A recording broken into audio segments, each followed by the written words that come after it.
share ko sa inyo guys, sintomas ng tensioner. So ito yun guys, kita nyo, mataas na revolution sa makina. Tapos pag bitaw nyo, panghuling ingay, prrrr, ito guys oh. Yan oh, kita nyo guys, maluwang yan. Iba yan sa bago, yan oh, yung bago, mahigpit talaga yan siya. Pag ito, once magalaw na itong bossing dito, ito, ano yan oh, mahigpit yan. Ano?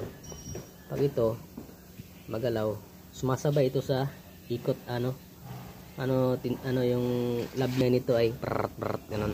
Brrrt. Akala mo nasa loob ng makina ang problema. So ito lang yun guys.